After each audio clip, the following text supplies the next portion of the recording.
Chapter 1. Welcome. Hello, my friend. Welcome. I am so glad you are here tonight. Before we go anywhere, I want to take just a moment for you, because you made it through today. Whatever it held, however long, however demanding, however full of the particular weight that certain days carry, you made it through to this moment. And that matters. You matter.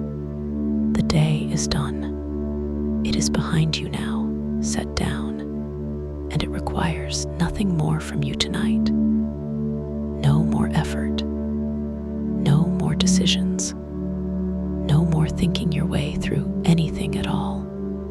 Only this, only rest. So before we begin, I want you to take a slow, deep breath in through your nose. Fill the lungs from the very bottom. Feel the belly pressing gently outward, the chest rising, the whole torso filling from the base upward with something warm and completely clean. Hold it there, just a moment, and now release. Slowly, all the way out. Feel the tension of the day beginning to leave with that breath, carried out of the body on the exhale, dissolving into the air around you. That was beautiful. Let's do that again. A slow breath in, filling from the bottom all the way. Hold, and let it go. Completely. Feeling the body soften with every exhale, the shoulders dropping, the jaw releasing, the hands opening.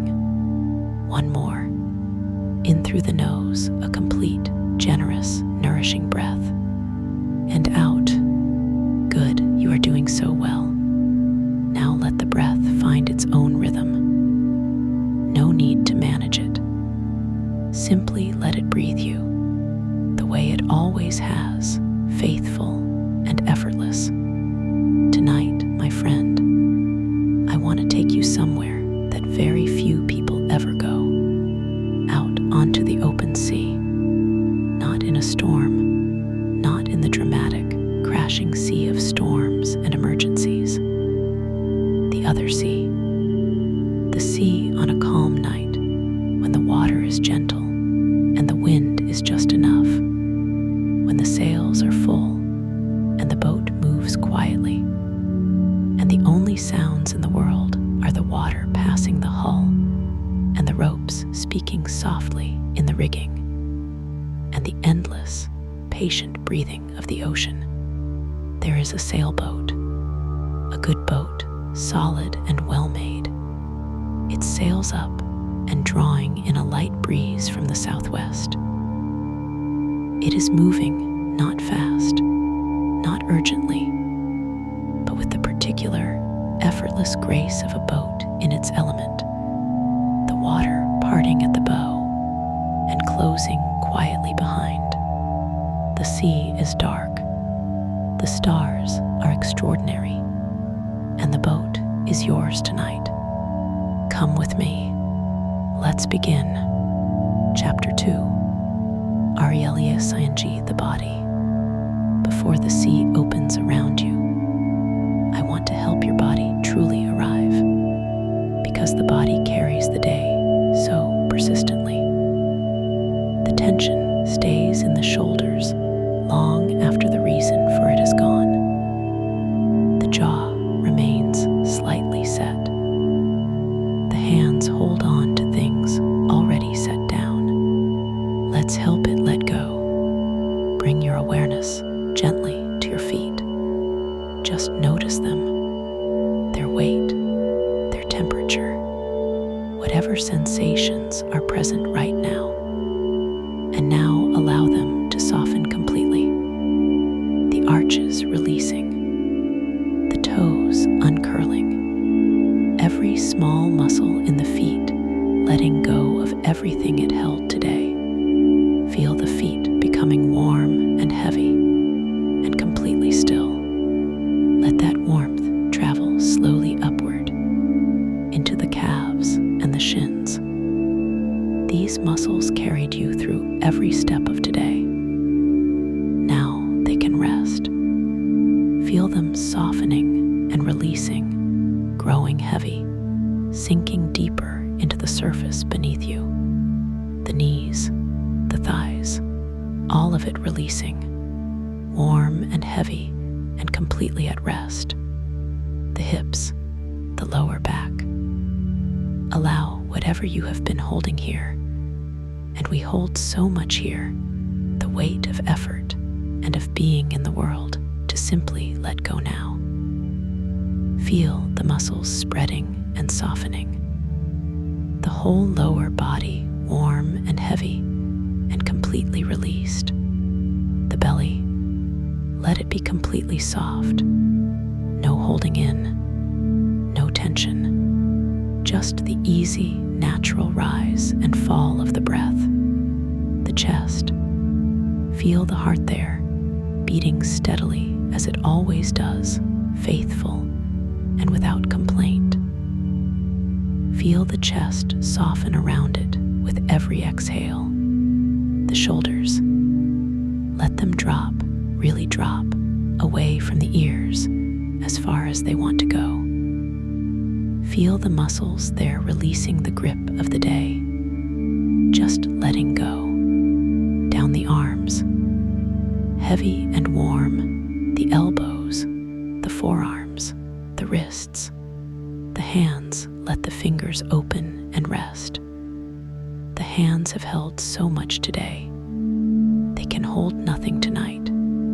The neck, long and loose and warm. The face, the jaw dropping very slightly, the teeth parting, the muscles of the jaw completely releasing, the cheeks softening, the forehead smoothing, all the lines of the day's concentration simply dissolving away.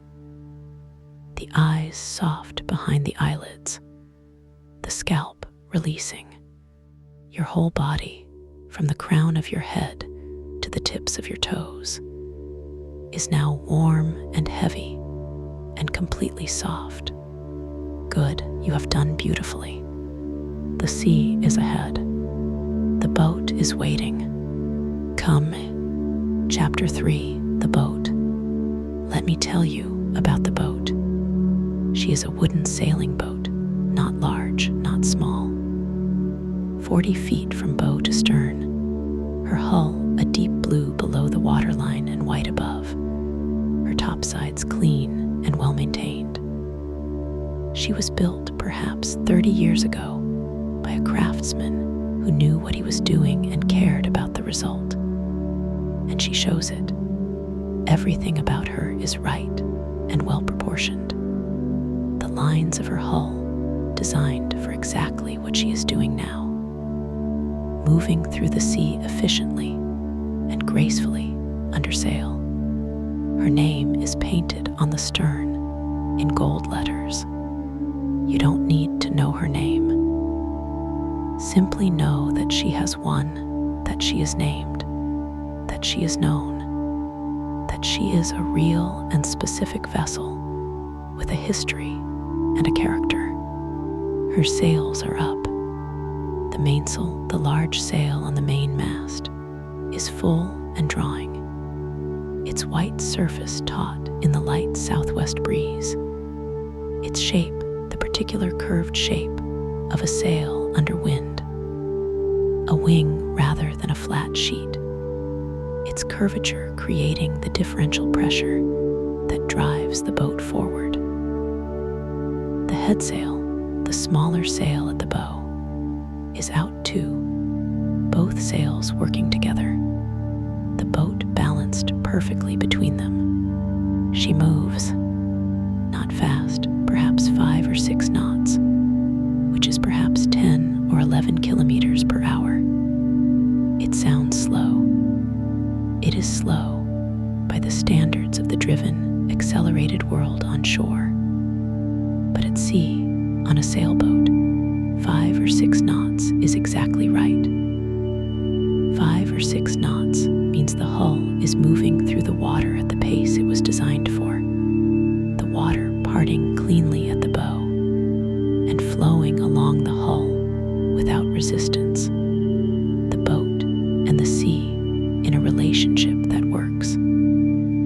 sound of it, the quiet bow wave building from the bow and spreading outward, the water along the hull, a constant, low, completely steady sound of passage, not loud, not demanding, simply present. The sound of a boat doing what boats do, and above the rig, the mast and the boom and the many lines that control the sails. This is the rigging, and it speaks, not loudly, not complainingly, but with a quiet, rhythmic, living voice. The sheets, the lines controlling the sails, are under tension and move slightly with the boat's motion, producing a low, intermittent creak that is one of the most characteristic sounds of sailing, the sound of controlled tension, of a system in balance. She is a beautiful boat, and she is yours tonight. Chapter 4, The Cockpit. You are in the cockpit. This is the outdoor, open area at the stern of the boat, the place from which the boat is sailed, where the wheel or tiller lies, where the sailor sits when underway.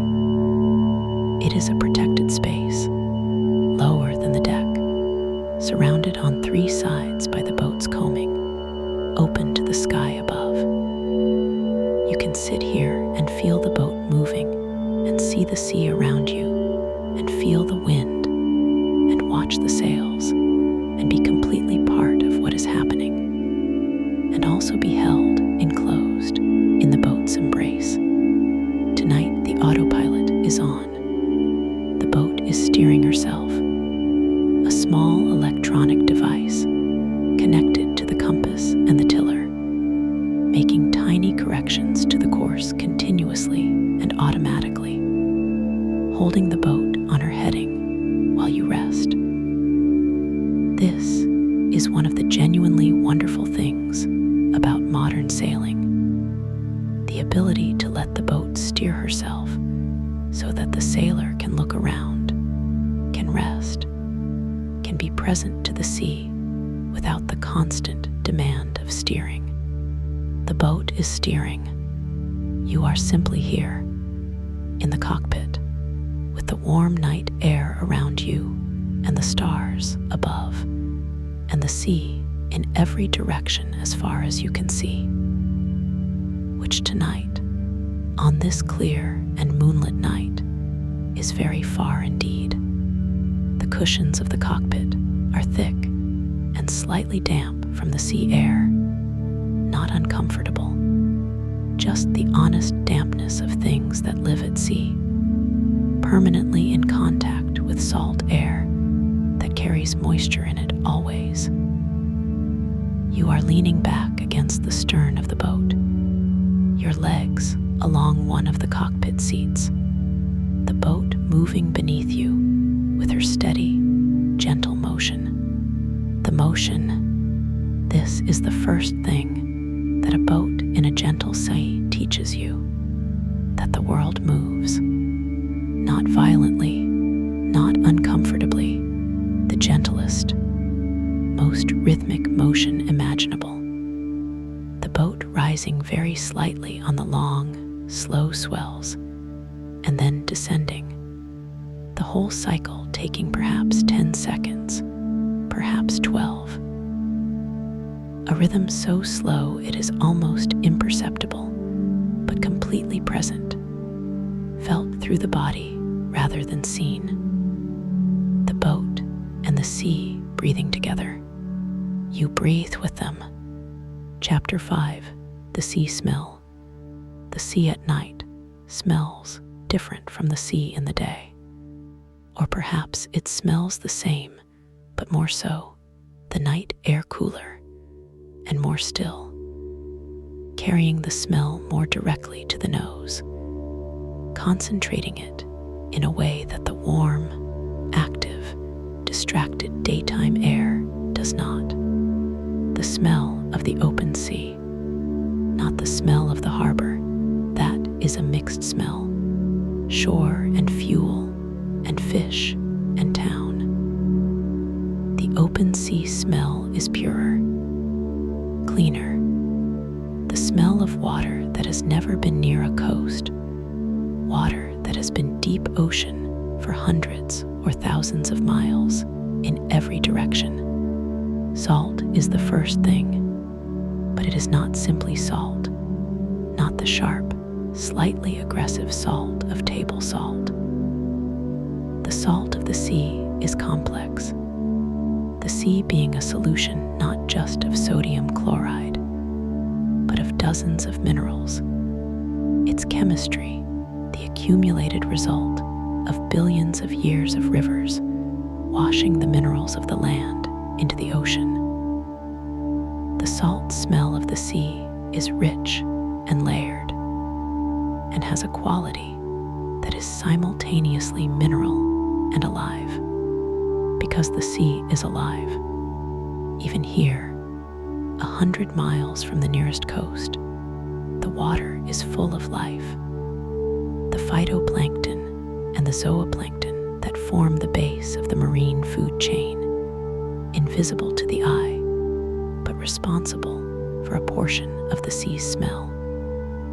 The biological smell of the ocean, sometimes described as iodine-like, sometimes as slightly fishy, always distinctly oceanic, comes from this invisible life.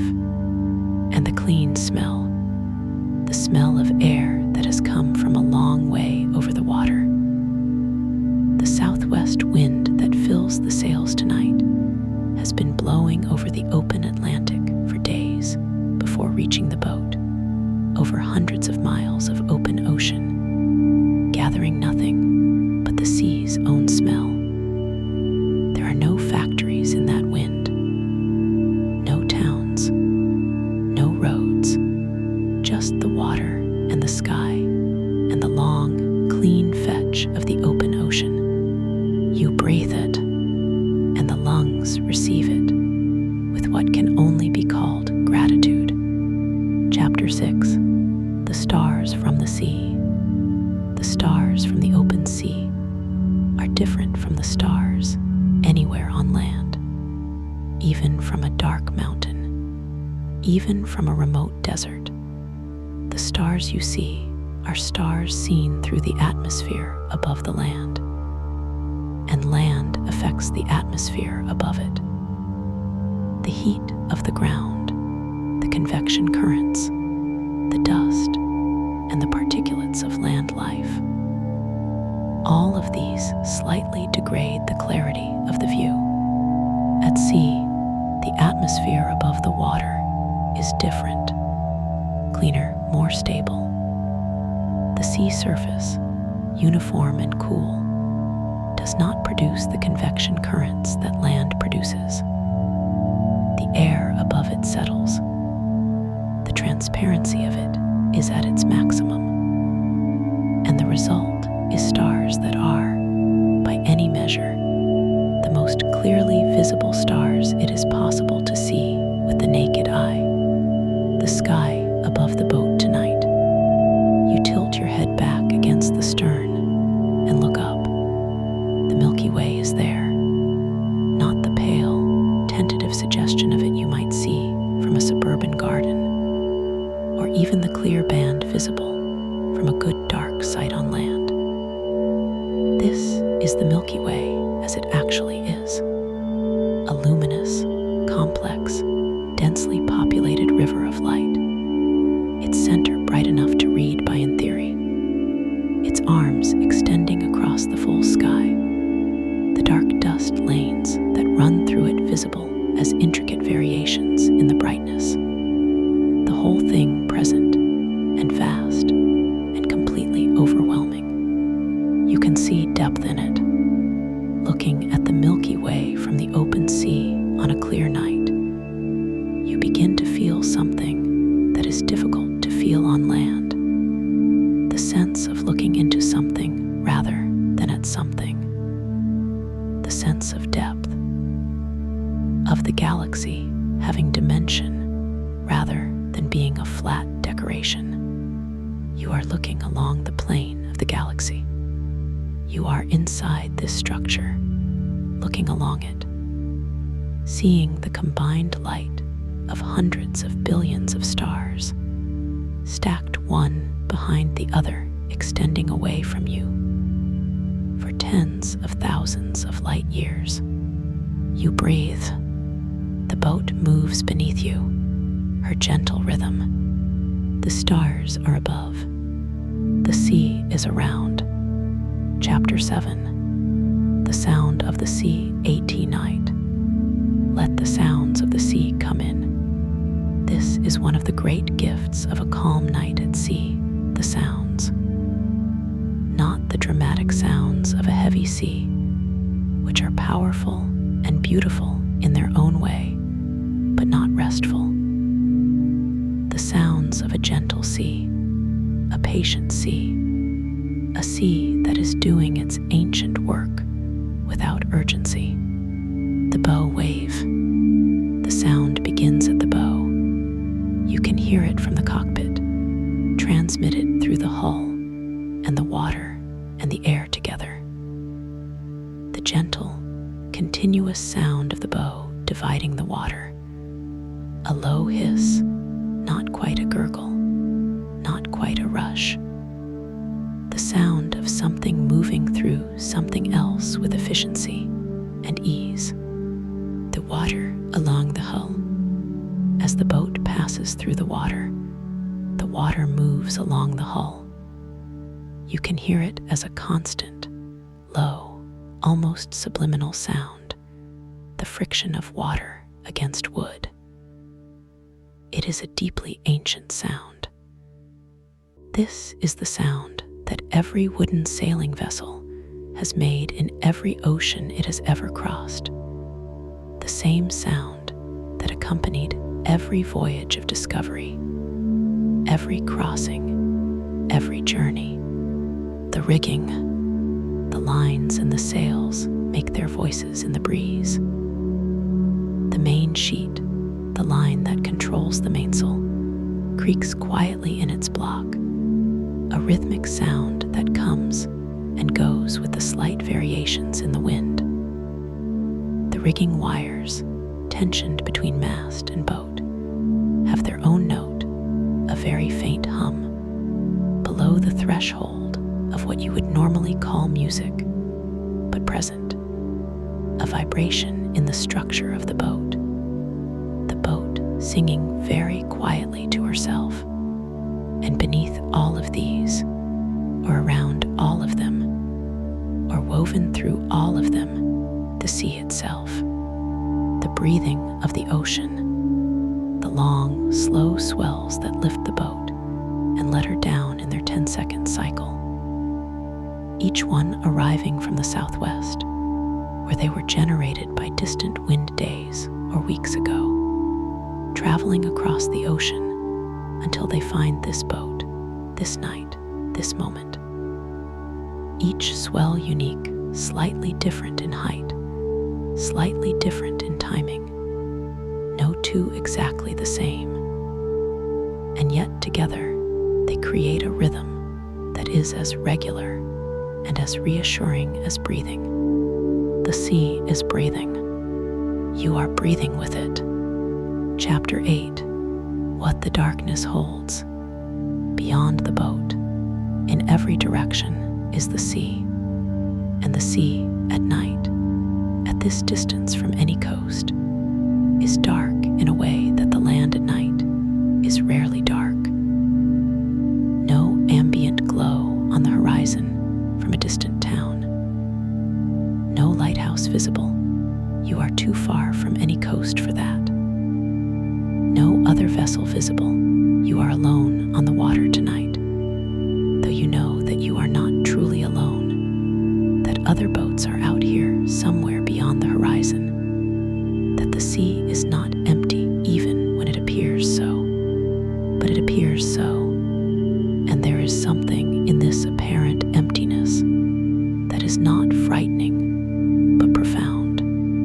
The darkness in every direction, the boat at the center of a circle of dark water, the horizon perhaps 12 or 15 miles away in every direction, defined by nothing more than the slightly different quality of the dark water and the dark sky.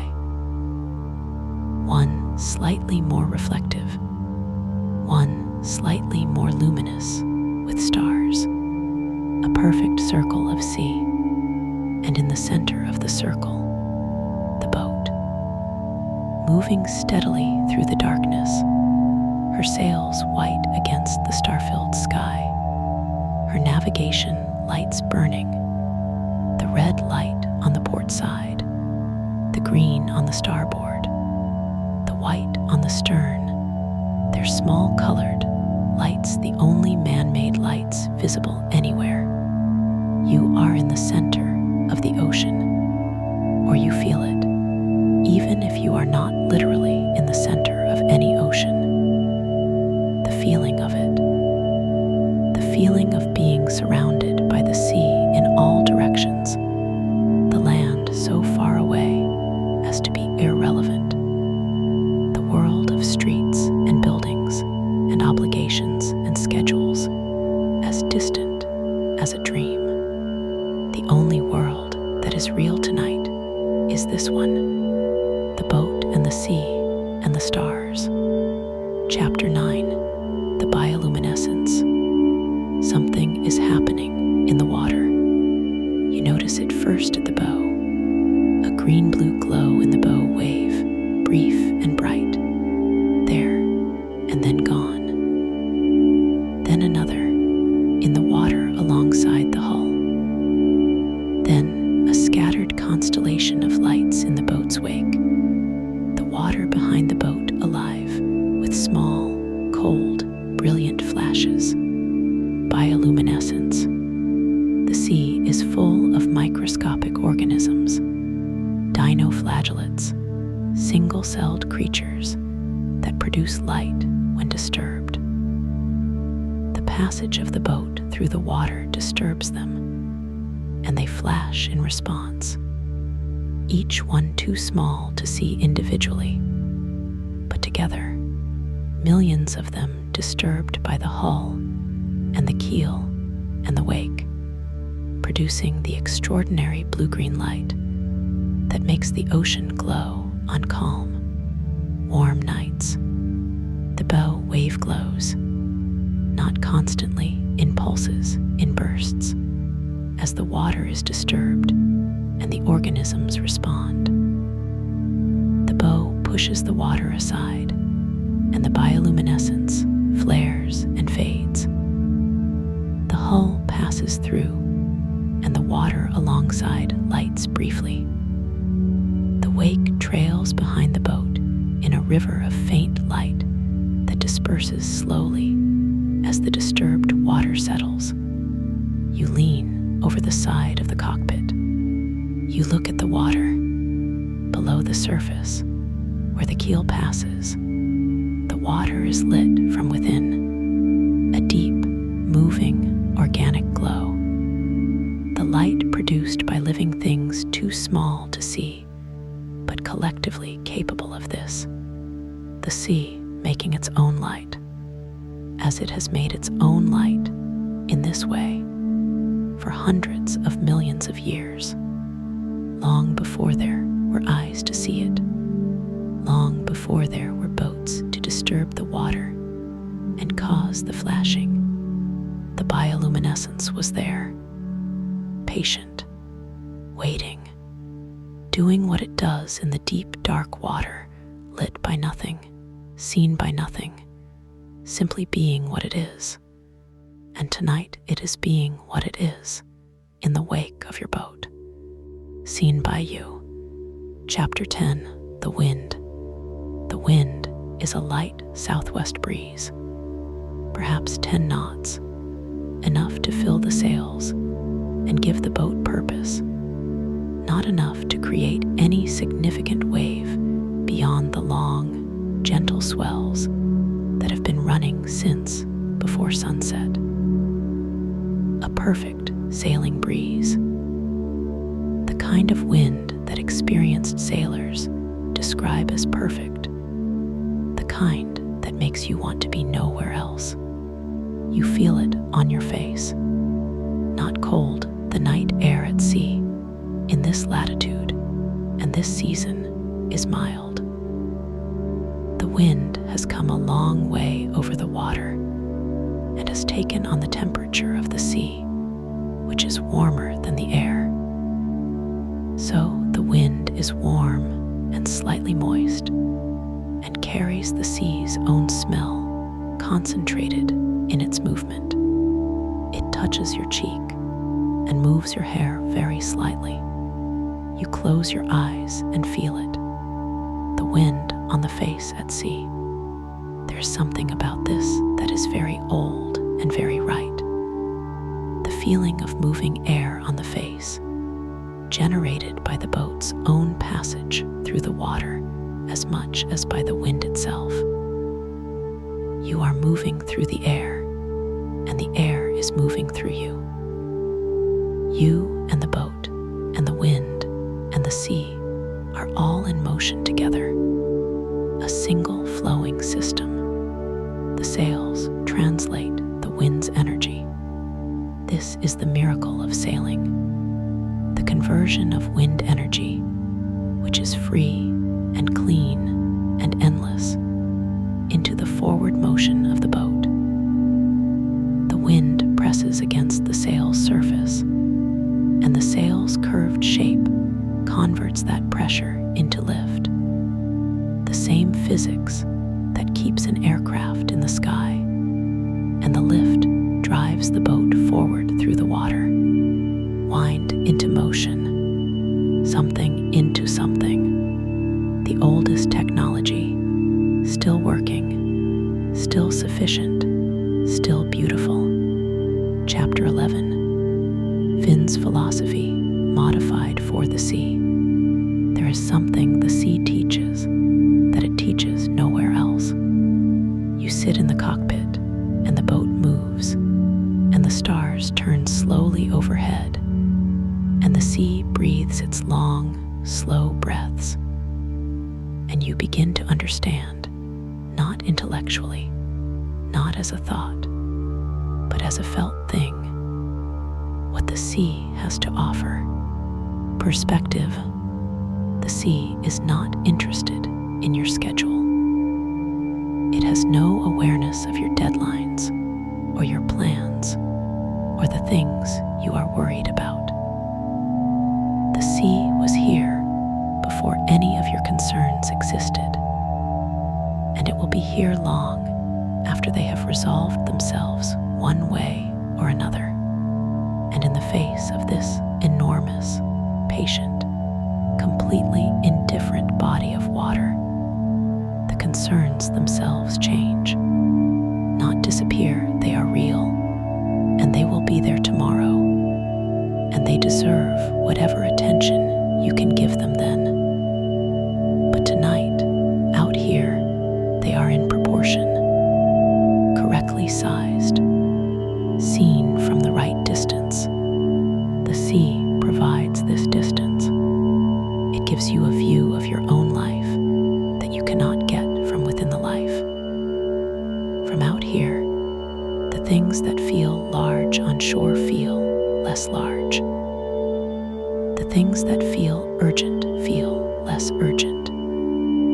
The things that feel complicated feel simpler, not because the sea solves them, but because the sea reminds you of what scale means, of how large the world is, of how much of it is water, and how the water has been here for 4 billion years, and how the stars above it have been burning for billions of years before that, and how all of this was getting along fine long before your particular concerns arrived, and will continue getting along fine long after.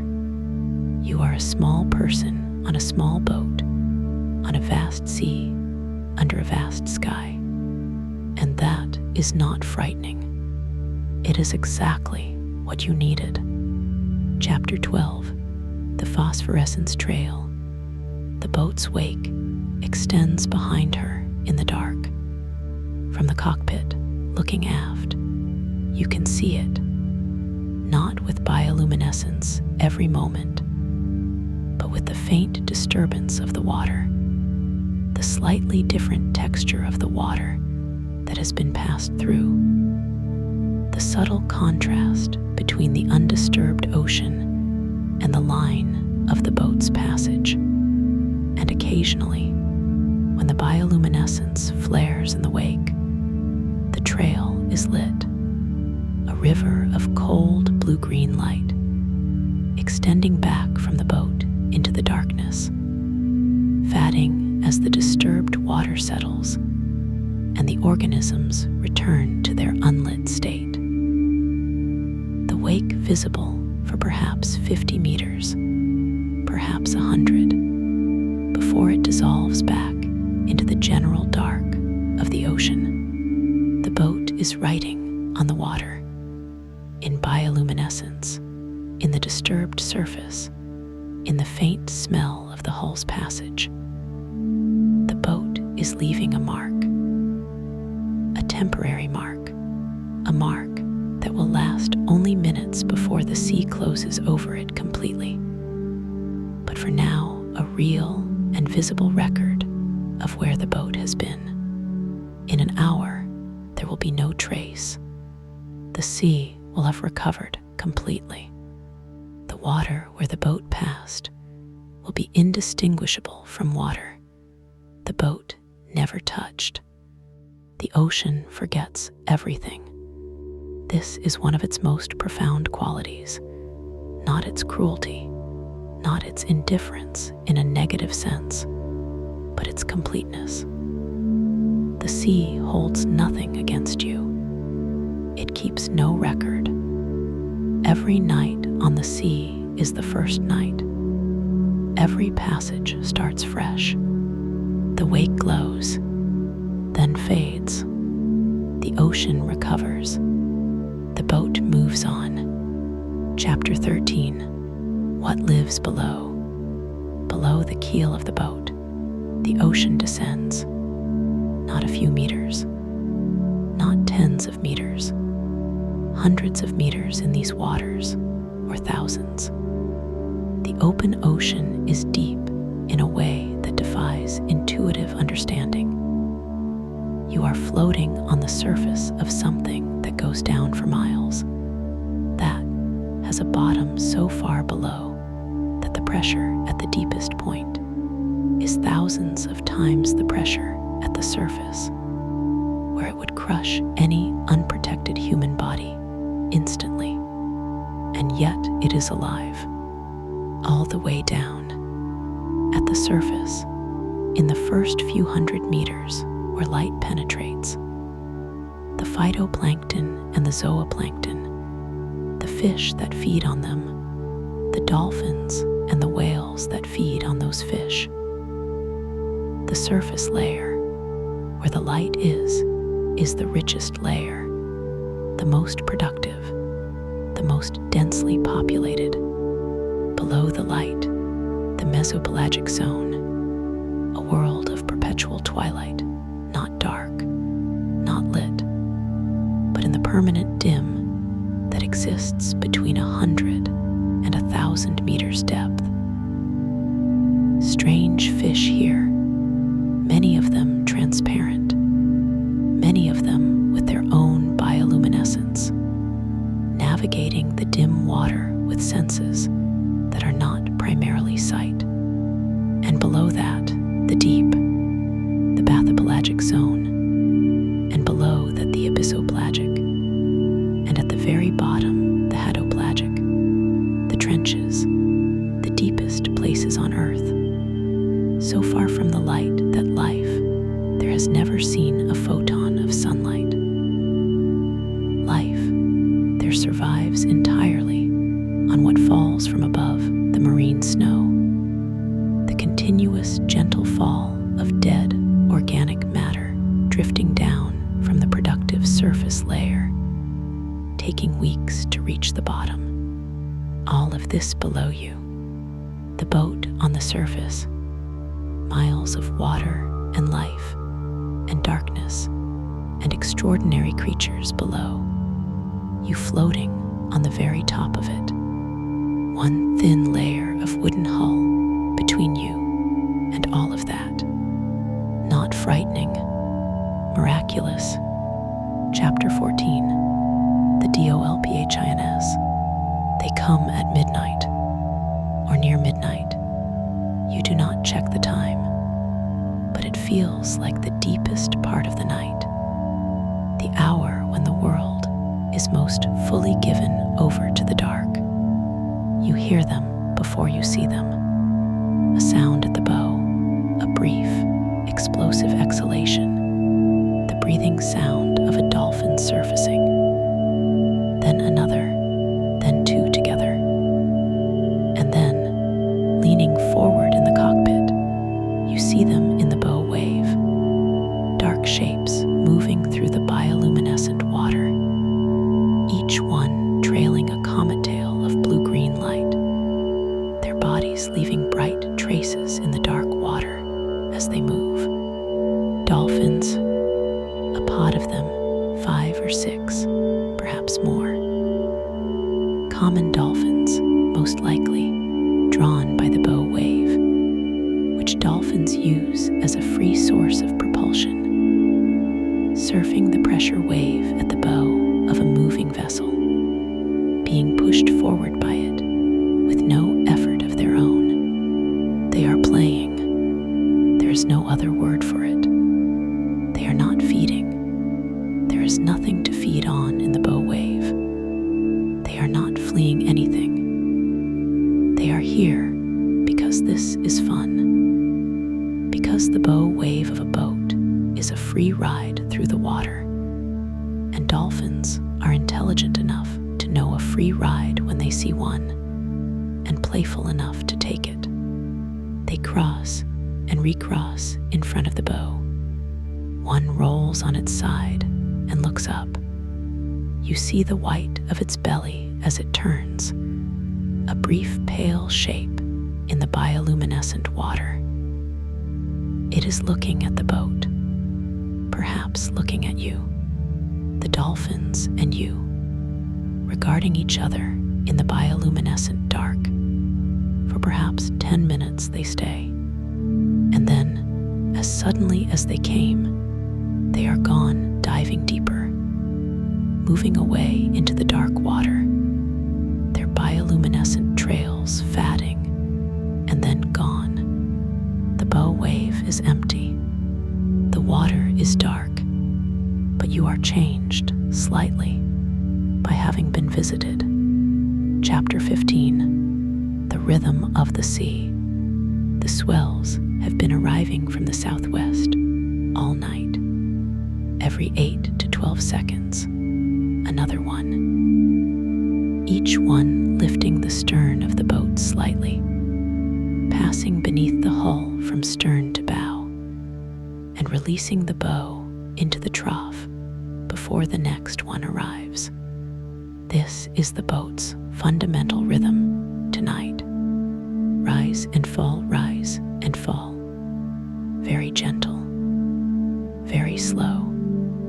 So slow that each complete cycle, from the beginning of the rise to the end of the fall, and back to the beginning of the next rise, takes nearly as long as a full, slow breath. In and out, in and out. You match your breathing to it, not deliberately, not as an exercise. Simply the body, in its wisdom, finds the rhythm of the sea and aligns itself with it. The way the body always finds the rhythm of whatever it is sitting within. The fire's pulse, the harbor's tide, the long swells of the open ocean. The sea breathes. You breathe. Together, the most fundamental synchronization. A person and the sea, breathing in time. The boat between them, translating one rhythm into the other. Your breathing is very slow. The sea's breathing is very slow. And the stars above turn, almost imperceptible turn, and the boat moves her steady course, and the world is reduced to the most essential things: motion, rhythm, breath, dark, stars, sea. That is all. That is more than enough. Chapter 16, Below Decks.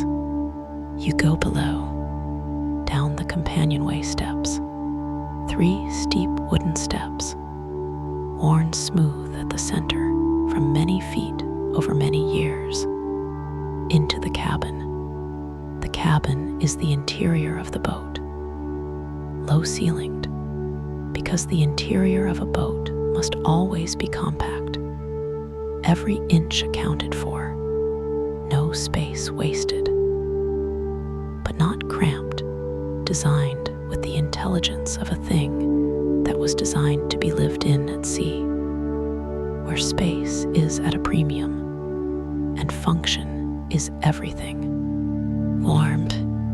The cabin is noticeably warmer than the cockpit, the heat of the day, stored in the wood, and the foam and the materials of the boat's interior, still present at this hour, the cabin having retained it against the cool of the night air. A small lamp is on, a brass oil lamp, mounted on a gimbal that keeps it level as the boat moves. One of the traditional fittings of sailing boats, the gimbal-mounted lamp, designed to stay upright and burning even as the boat heels in the wind or rolls in a sea. Its light is warm amber, the same quality of light as a firefly, as a lantern, as a candle, the warm end of the spectrum, the light that has always meant shelter and safety, and someone keeping the dark at bay. The lamp sways very slightly with the boat's motion. Its light swings across the cabin's interior in a slow, gentle arc, the amber warmth finding the varnished teak of the table, the cushions of the berths, the chart pinned to the navigation table, the books in their shelf, with the small fiddle rail that stops them sliding when the boat heels. You sit on one of the berths. The berth is a bunk, a sleeping space, padded and comfortable, set into the hull of the boat, with a lee cloth that can be raised to prevent you rolling out in a seaway. Tonight the sea is calm enough that you don't need the lee cloth. Tonight the berth is simply a bed, a good bed, with the boat's motion rocking it, the most ancient cradle. Chapter 17, The Sound from Below. From below decks, the sounds of the sea are different, closer, more intimate, more present. The water is on the other side of the hull planking, perhaps an inch and a half of wood and fiberglass between you and the sea. That close, that thin a barrier between the warmth of the cabin and the dark of the ocean, and you can hear it, the water moving along the hull, a continuous sound, very close, traveling through the wood. Not alarming, the most familiar and reassuring sound that a boat can make, the sound of passage, of motion, of the hull doing its job, the keel in the water below. The keel is the boat's spine, a heavy fin extending from the bottom of the hull, giving the boat her stability and her direction. You cannot hear the keel, but you know it is there, down in the dark water, its weight keeping the boat upright, its depth giving her grip in the water, its shape allowing her to sail into the wind rather than simply being blown downwind. The keel you cannot hear, but can feel. every correction the autopilot makes to the course. You feel as a very slight change in the boat's angle, a brief firmness, and then release as the tiller responds and the boat finds her heading again. The sea sounds through the hull, water and wood in conversation, as they have been in conversation since the first boats were built. You lie on the berth. The lamp swings. The water speaks. Chapter 18. The stars through the hatch. Above the berth, there is a hatch, a perspex hatch, a small, thick window set into the deck above the berth, hinged to open for ventilation when the weather allows. Tonight, the weather allows. The hatch is open just enough to let the night air in, the salt, warm night air of the open sea, and through the gap, the stars, a small rectangle of sky, 7 or 8 stars, perhaps. The ones that happen to be in that particular piece of sky at this particular moment of the night. Bright and clear and absolutely still, or as still as stars, can be seen through the slight movement of the boat. When the boat rolls very slightly on a swell, the stars move. Not the stars you move. The boat rolls a degree or two, and the hatch moves with it, and the small rectangle of sky tilts, and the stars in it shift position. And then the boat comes back to level, and the stars return to their places. The stars are the fixed things. You are the one moving. This is the fundamental truth of celestial navigation. The stars are the reference points, the stable framework against which the moving, uncertain position of the boat can be fixed. The boat is always the variable.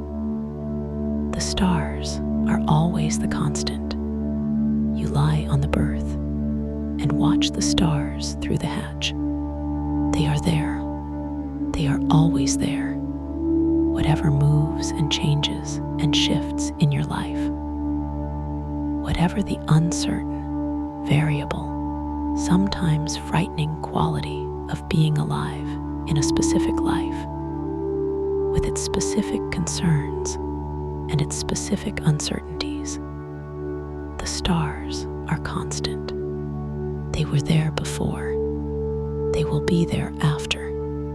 They are there now, through the hatch, above the boat, above the sea. Chapter 19. The edge of sleep. The boat is rocking you, not dramatically. The most gentle, most patient, most fundamental rocking. The rocking of a vessel in a calm sea. The motion that humans have responded to since the first time someone lay down in a boat and felt the sea beneath them. It is, in the most literal sense, a cradle. The ocean is rocking you, and the lamp is swinging, and the water is speaking through the hull, and the stars are visible through the hatch, and the wind is in the sails above you, and the boat is moving, steady and purposeful, through the dark sea. Your body has found the boat's rhythm completely now, not consciously, not effortfully. The body simply adapts, as bodies always do, to the rhythm of the environment they are in. And the rhythm of this environment is slow and warm and completely non-demanding. Rise and fall, rise and fall. Your breathing has slowed to match it. In and out, in and out. The thoughts, if there are any, let them be like the bioluminescence, briefly lit as they pass through the disturbance of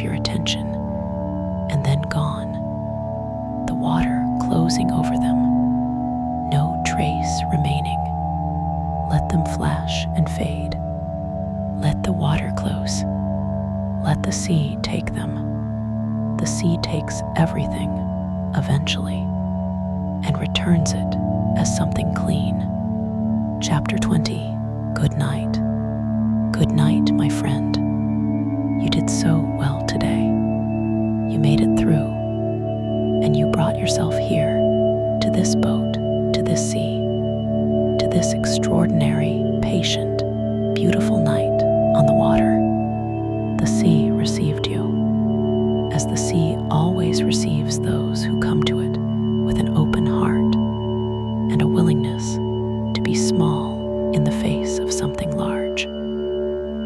The sea doesn't ask you to be anything. It doesn't need anything from you.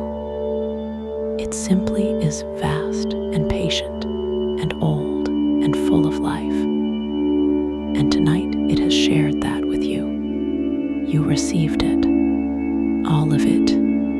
The bow wave, the bioluminescence, the dolphins in the lit water, the stars from the sea, the sound of the hull on the water, the swells from the southwest, the warm salt air, the lamp swinging, all of it yours now, all of it carried with you into sleep. Remember this boat when you need it. On the days when the land feels too crowded, when the world feels too loud, when the weight of things feels more than it should, remember that the sea is there. That somewhere on the ocean tonight, a boat is sailing. That dolphins are surfing the bow waves of boats in the bioluminescent dark. That stars are reflecting in the water. That swells are traveling from their origins, arriving and passing and arriving again. It is always happening. It will always be happening. And you know how to come here now. Sleep, my friend, deeply.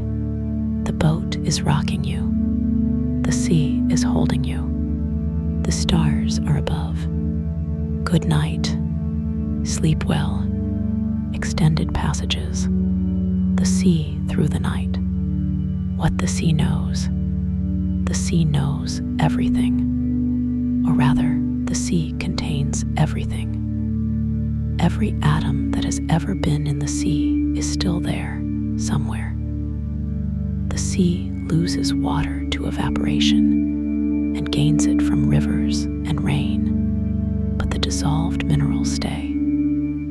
They accumulate. They have been accumulating since the oceans formed 4 billion years ago, and the sea that exists tonight is the sum of all of that. Every civilization that has risen and fallen near the sea has added something to it. Every ship that has sunk in it has been slowly, completely absorbed. The wood returning to carbon, the metal oxidizing, the contents dispersing. Every river that has run into it has brought the minerals of the land it crossed, the calcium of limestone countries, the iron of sandstone countries, the ancient residues of mountain ranges long since eroded to plains. The sea is the world's memory, not a legible memory, not one that can be read or accessed in any straightforward way, but a complete one. Everything the world has ever lost to its rivers and its rain, the sea has kept. The sea is the world's accumulation. You are floating on this, on 4 billion years of the world's chemistry, on the accumulated material of mountains and rivers, and rain, and life, and time. The boat, and you in it. A small and temporary presence on the surface of something profoundly old. The The night watch. On a crude boat, someone would be on watch. The night watch, the 4-hour shift that sailors stand to keep the boat safe while others sleep. Looking for shipping, for hazards, for changes in the weather. Making small adjustments to the course or the sails as conditions change. Being the boat's eyes and attention while the others rest. On a crude boat tonight, the watch would be standing in the cockpit, leaning against the stern, perhaps. A mug of something warm, the stars overhead, the sea around, the bioluminescence occasional in the wake, the sound of the hull on the water, the rigging in the breeze, all the sounds that make up the boat's voice at night. The watch is a particular state of consciousness, not quite waking, not quite dreaming. A wide, soft, peripheral attention, not focused on any single thing, but open to everything, ready to narrow and sharpen the moment something requires it.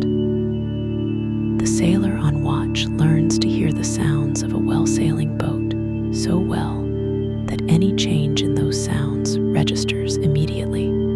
A shift in the wind's quality, a sail starting to luff, a change in the sea state. The watch is a kind of meditation, practiced in the most practical of contexts. The need to keep the boat safe, but producing, as a byproduct, a quality of present moment awareness that is its own reward.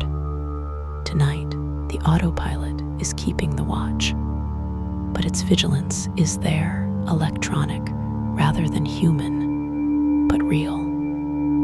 The boat is being attended to. You can rest. The deep ocean creatures, below the keel, the ocean is doing what the ocean always does. In the mesopelagic zone, between 100 and 1,000 meters depth, the daily migration is underway. Every day, twice a day, a vast migration occurs in the ocean that most people never know about. The zooplankton, the tiny animals that feed on the phytoplankton, descend into the deep during the day to avoid the predators that hunt by sight in the lit surface waters. And at night, when the light is gone, they rise again to the surface to feed. This migration involves more living matter than any other migration on Earth. More biomass moves in this daily vertical migration than in any horizontal migration of birds or wildebeest or any other animal. The ocean churning with this daily movement, invisible from the surface, happening every day, every night, in every ocean on Earth. Below the mesopelagic zone, stranger things. The lanternfish, small, deep-sea fish, with rows of bioluminescent organs along their sides. Their light perhaps for communication, perhaps for camouflage against the faint light from above. The viperfish, with its long, needle-like teeth. The hatchetfish, its body flattened and silvered like a mirror. The anglerfish, its lure a dangling bioluminescent light extended from its forehead to attract the prey that comes to investigate. All of these below your boat, moving through the deep water, doing what they do, completely indifferent to the small wooden hull passing on the surface far above them. The ocean, full to the deepest trench with life. All of it here, now below you. The shipping lane. Many miles to the north, there is a shipping lane. see the ships, barely at this distance, as small clusters of lights moving along the horizon. A container ship, her navigation lights and her deck lights visible as a small, low cluster of white and colored points. Moving steadily, much faster than the sailboat, bound from somewhere to somewhere. The container ship is enormous, 400 meters long, perhaps. She carries thousands of containers, the standard 20-foot steel boxes that have changed global trade, that allow everything from electronics to food to clothes to be moved across the ocean in standardized packages. She is crewed by perhaps 20 people, perhaps 25, in a vessel the size of several city blocks. She does not see your boat. At this distance, in this dark, the sailboat's navigation lights, the small red and green and white lights required by maritime law, are below her bridge crew's threshold of attention. They are looking for other ships. They are on their watch, managing their course and their speed through the AIS system that broadcasts every commercial vessel's position to every other commercial vessel. But the two vessels, the enormous container ship and the small sailboat, are sharing the same ocean tonight, the same stars above both of them, the same sea beneath. Different scales, different purposes, different worlds. Both real, both here. The whale. Somewhere to the east, there is a whale. You will not see it. It is too far away, and it is deep, resting in the deep water, suspended at a depth where the pressure is significant but not extreme, where the temperature is constant and the water is dark. A sperm whale, the largest toothed predator that has ever lived. Its brain the largest brain of any animal that has ever existed. Its ability to dive, to descend from the surface to a kilometer and more in depth, remaining underwater for more than an hour. One of the most remarkable physiological achievements in the animal kingdom. The sperm whale is sleeping. Whales sleep vertically, hovering in the water, near vertical, barely moving. Groups of them will sleep together, heads down, tails up, slowly drifting in whatever current moves the water around them. This whale is sleeping, not dreaming, perhaps, though the question of what, if anything, whale's dream has not been answered. Simply resting, holding its breath in the way that it holds its breath, the most extraordinary breath holding, the breath taken at the surface sufficient to sustain the animal for an hour of deep diving. Simply being still in the dark, deep water, a whale the size of a school bus, sleeping in the dark ocean to the east of your boat, suspended in the water, resting as you are resting, both of you in the same ocean, both of you breathing slowly, both of you held by the dark and the water. The morning will come. The boat will still be moving when morning comes. The wind will not have died overnight. It is a reliable breeze, the southwest breeze of this latitude in this season, born of the pressure systems that govern this part of the ocean. By morning, it may have shifted slightly, may have strengthened or lightened a little, but it will be there. The sails will still be drawing. The boat will still be on her course. And the morning at sea, the morning begins differently than it begins anywhere on land.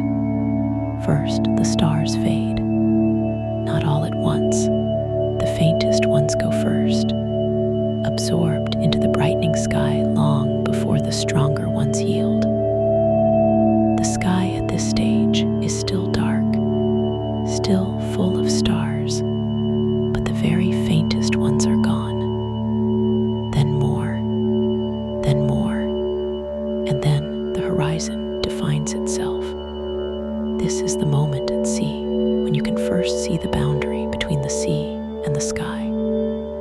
Before dawn, before any light, the horizon is invisible, the dark of the water and the dark of the sky meeting without distinction. But as the first light builds, the horizon becomes a line.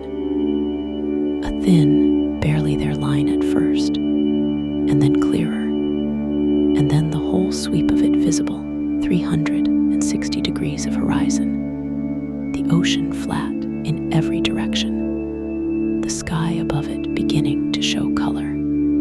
Pink first, then rose, then amber, the sky at sea at dawn. No hills to interrupt it, no buildings, no trees, just the full, unobstructed dome of the sky, turning from dark to light, the colors moving across it in bands, and the sea taking the colors, the dark water becoming the colors of the sky, pink and rose and amber, reflected perfectly. The horizon line between sky and sea becoming momentarily almost impossible to find. Both surfaces the same colors, and then the sun, rising from the sea as it has risen from the sea every morning of the ocean's existence, clean and clear and brilliant, the first direct light of the day raking across the water and finding the boat and finding the sails and flooding the cockpit with gold. Dawn at sea, but that is later. Right now, the night, the lamp swinging in the cabin, the stars through the hatch, the water through the hull, the swells from the southwest, the boat moving, the sea breathing, and you in the berth, warm and rocking, completely held.